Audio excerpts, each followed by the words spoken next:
अब मैया कीर्ति कान लगी सखियों से लली, जब बताओ राधा को हुआ क्या? कोई बात, किसी से लड़ाई झगड़ा हुआ? सखियां कान लगी मैया राधा गाय धोने के लिए घर में चली आई थी, हम बाहर बैठी थी, हमें तो जल लगी रही कि राधा के लिए कोई सर्प ने डस लिया और या सर्प के डसने से राधा मुंह से झाग डाल रही है और इसीलिए राधा पर बेहोशी है। बोले फिर लली कोई इंतजाम करो। सखियां बोली मैया आप चिंता ना करो, जिस नाग ने राधा के लिए डसो है हम बा नाग के लिए अच्छी तरह जानते हैं। बोली लली अरे नाग तो राधा को डसने के बाद किसी बिल में घुस गया होगा, तुम्हें क्या मालूम वो नाग कहाँ का है? सखियां बोली मैया जिस नाग ने राधा को डसा है हम उसको जानते हैं, उसके कुनमा खानदान को जानते हैं, हम सब जानते हैं वो नाग कहाँ को है। बोली फिर देर काहे कर रही, मेरी राधा को जिंदा कराओ। अब सब सखियां महते धरे भागी लला और जैसे ही सखियां वहां से चली हैं सही जा करके पहुंची हैं वृंदावन में मैया यशोदा के पास। मैया यशोदा कान लगी लली क्या बात है, कैसे हैरान हो? मैया यशोदा से सखियां बोली मैया क्या बताएं, वो कीर्ति की बेटी है ना राधा? बोले हाँ क्या हुआ, वो तो बहुत अच्छी है, अरे कल तो हमारे घर ही आई थी, क्या हुआ उसे? बोले मैया राधा के लय का उस सर्प ने डस लिया है। बोले जब राधा को सर्प ने डस लिया और तुम यहाँ क्या करने आई हो? बोली मैया हम तुम्हारे कन्हैया को लेने आए हैं। बोले क्यों, कन्हैया क्या करेगा उसमें? राधा को सर्प ने डसा है तो किसी बागी को ले जाओ। बोले मैया देखो जो श्याम सुंदर है ना ये सर्प का इलाज बहुत अच्छी तरह जानते हैं।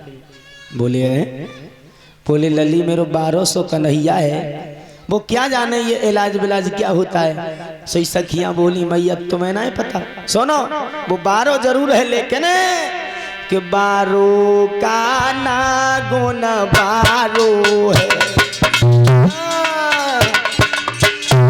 12 का ना गुण 12 है, जा टोना में मैया न्यारो है।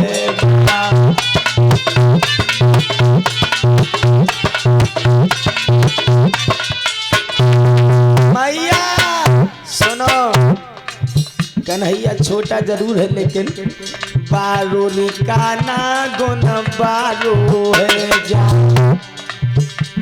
टोना में न्यारो है।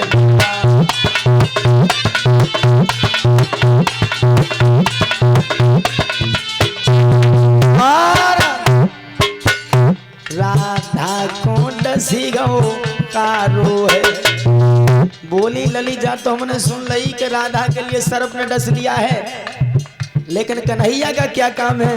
बोले सुनो मैया तुम्हें ना ऐसा लगा, राधा को डसी गो कारो है,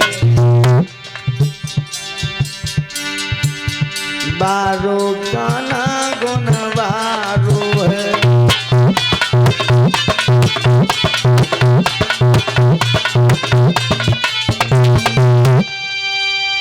जवाब दिया सहेलियों ये तुम्हारी बात हमें समझ में नहीं आई, तुम कहना क्या चाहती हो? सो राधा से राधा के बारे में समझाते वही सब सहेलियां बोली मैया एक काम करो तुम हमारे साथ कन्हैया को भेज दो और अगर कन्हैया चले गए तो राधा बिल्कुल ठीक हो जाएगी। मेरे भैया सही अंदर से भगवान कन्हैया सब बातें सुन रहे थे। भगवान बोले मैया क्या हुआ? बोले लला जा सखियां आई हैं और कह रही हैं कि तुझे बताए पहले तो तूने जो कब से वैदगिरी सीख ली। बोले मैया क्या हुआ? बोले देखो राधा के लिए कारे नाग ने खाई लो है और जब गोपियां जाए कह रही कि मैया कन्हैया को भेज दो तो राधा सही हो जाएगी। भगवान कन्हैया बोले मैया देखो आज सुबह से हमारी आंखों में इतना तेज दर्द हो रहा है, इतनी तेज दर्द हो रहा है, अगर हम काऊ घाय निगाह बांध के देखते रहें तो जमालम पत्ते है हमें कि नागनियां से नाच रही हैं। गोपियां बोली लला कन्हैया, जो बीमारी राधा के लय है उसका इलाज तुम्हारे पास है, और जब बीमारी तुम्हारे लिए है, इस बीमारी का इलाज राधा बहुत भली बात जानती है। चलो आज देखते हैं मरीज का इलाज करेगा। यशोदा बोली गोपियों समझ में नहीं आई तुमने क्या कहा? बोले मैया तुम्हारे समझ में नहीं आए, तुम हमारे साथ कन्हैया को भेज दो। सोई मैया यशोदा बोली लाला देखो चले जाओ, कोई दूसरे का वो घर नहीं है, कीर्ति की जो बेटी है राधा, अगर तुम जानता हो तो चले जाओ, भाई सही कर दो। भगवान बोले मैया तुम नहीं मानते तो हम जाए रहे। अब जब भगवान कन्हैया मानते चले भैया, और जाए के मई पहुंचिए गायों के खरग में। भगवान कन्हैया से गोपियां कान लगी, श्याम एक बात बताओ। बोले क्या? बोले एक बात बताओ, तुम्हें काऊ चीज की जरूरत तो नहीं? भगवान बोले हमने तो कब उजारे वारे नहीं दे, हमें का मालूम किस चीज की जरूरत पड़ती है। हाँ बोले सुनो एक काम करो, नीम की लहरी तोड़ के लाओ। बहू मंगवाई गई। बोले एक थाली में हल्दी और चावल रख के लाओ, बेहू लाए गए। बोले और कुछ चाहिए? कन्हैया कान लगे और कछ और कछ। बोले हाँ एक लोटा में जल और ले आओ। सब चीज मंगवाई गई। बोले कन्हैया और काऊ चीज की कमी? बोले अब कमी काऊ चीज की ना है। बोले फिर अब काय राधा को सही करो। भगवान बोले गोपियों एक शर्त है हमारी, हमारा जो मंत्र है वो अकेले में काम करता है। गोपियां कान लगी, जब मंत्र हम तुम्हारा पहली बार सुन रहे। बोले देखो जो हमारे मंत्र के लिए सुनते हैं वो बहरे हो जाते हैं, जो हमें मंत्र को पढ़ते आंखों से देखते हैं वो आंखों से अंधे हो जाते हैं। सखियां भली बात जानती थी कि राधा के लिए कोई बीमारी नहीं है, एक कन्हैया के प्रेम में दीवानी है। गोपियां कान लगी, देखो श्याम चाहे हम अंधे हो जाएं, चाहे बहरे हो जाएं, लेकिन हम मंत्र अपने सामने पढ़वाएंगे। बोले ऐसा करो तुम सही कर लो, हम अपने घर जाता। मैया कीर्ति बोली क्यों गोपियों क्या बात है, तुम्हें अच्छा नहीं लग रहा? मेरी बेटी सही हो जाएगी, अगर मेरी बेटी को कुछ हो गया फिर तुम्हें क्या मिलेगा? गोपियां कान लगी, चलो बाबा। थोड़ी दूर माते हट के बैठी आई। बोले कन्हैया तुम मंत्र पढ़ो, हम तुम्हारी तरफ नहीं देखेंगे, अपने अपने कानों को बंद कर लेंगे, तुम मंत्र पढ़ते रहो, लेकिन राधा को ठीक कर दो।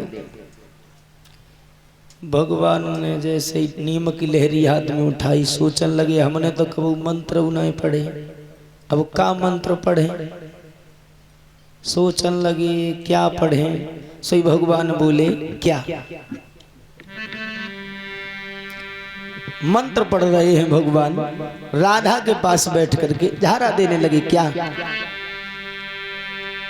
अरे काली काली दे दे प्याली, तारी तो तारे ने खाए लई, तारो धारे मैं ना जाने तोए।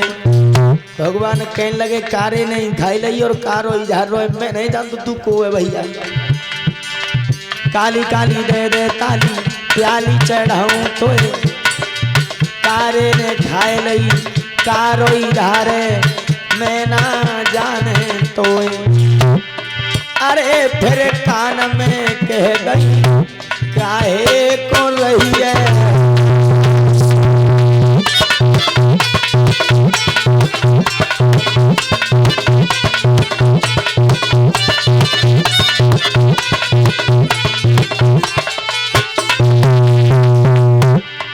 भगवान कन्हैया ने राधा से कान में धीरे से कही राधा, और जब भगवान की आवाज राधा के कान में पड़ी सोई राधा एकदम से उठ के बैठना चाहती। भगवान बोले धरी रहो और न सब पोल पलटी खुल जाएगी। अरे फिर कान में कह काहे को रही है राधा।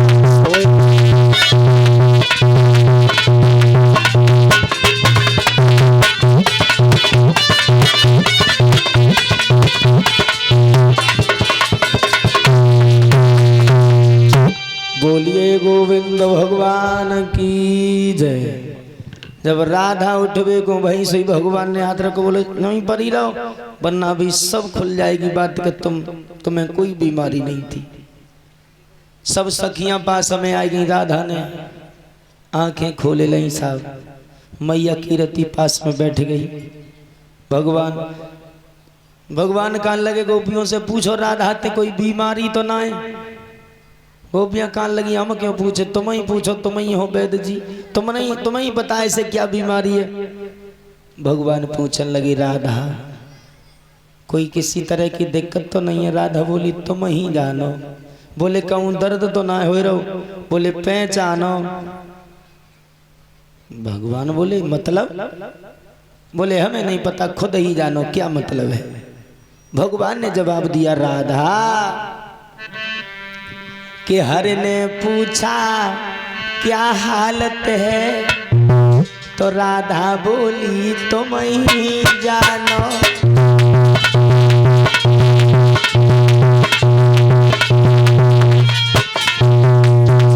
भगवान बोले राधा का तरह की मुसीबत तो ना है। हर ने पूछा क्या हालत है, राधा बोली खुद ही जानो।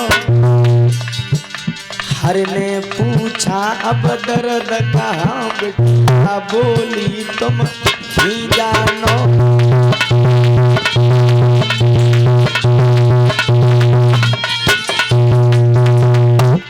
भगवान बोले राधा कहीं दर्द तो नहीं है।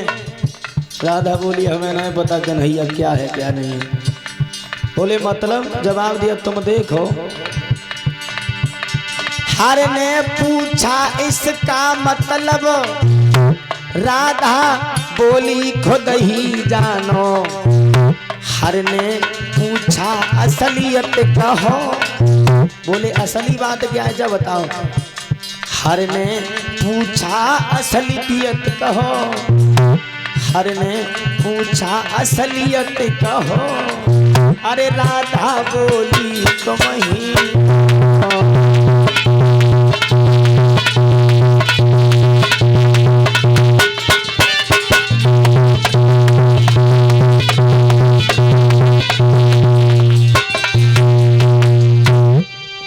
भगवान कन्हैया बोले राधा कोई बात? बोली हमें नहीं पता, तुम ही देखो क्या बात है। बोले कोई दर्द? बोले हमें नहीं पता। बोले मतलब? जवाब दिया हम नहीं जानते मतलब क्या है।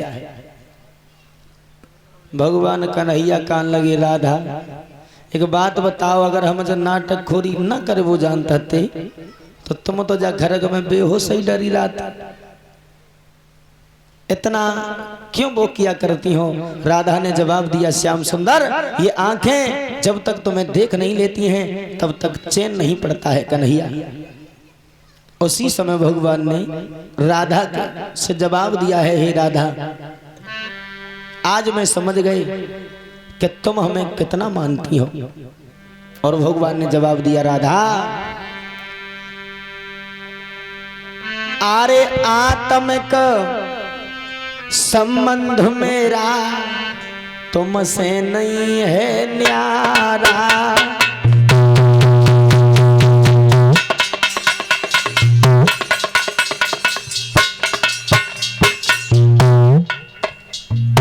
राधा ने भगवान को सच्चे दिल से चाहा था, ना कि किसी पाप के जरिए से।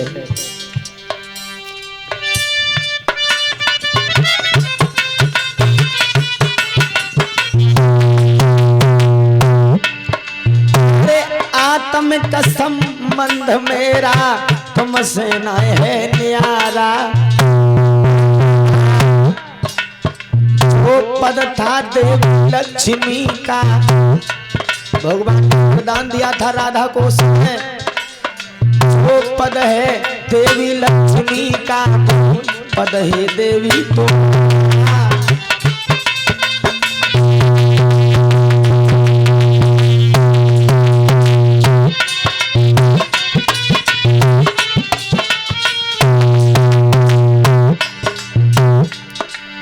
महाराज बात को कहने लगे घनश्याम, प्रेम दीवानी राधा को तब दान। भगवान ने राधा के लिए वरदान दिया, राधा आज के बाद मेरे नाम से पहले तुम्हारा नाम आएगा। अब तो धन्य धन्य है राधा जगत में नाम कमाऊ है। अरे वाह धन्य धन्य राधा सी बिटिया नाम कमाऊ।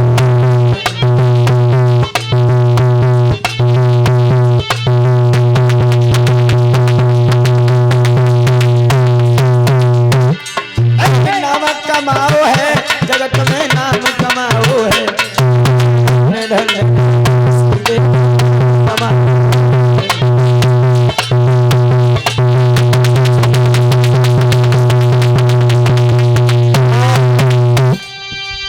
मेरे भैया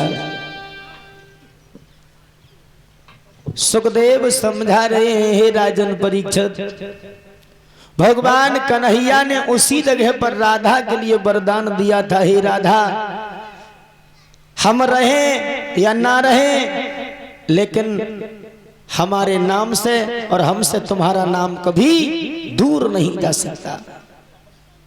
बंधु माता बहनों, राधा के लिए वरदान देने के बाद भगवान कन्हैया वहां से चले जाते हैं। जैसे ही जाकर के वृंदावन में पहुंचे हैं मैया यशोदा के पास में, सुखदेव समझा रहे हैं, हे राजन परीक्षित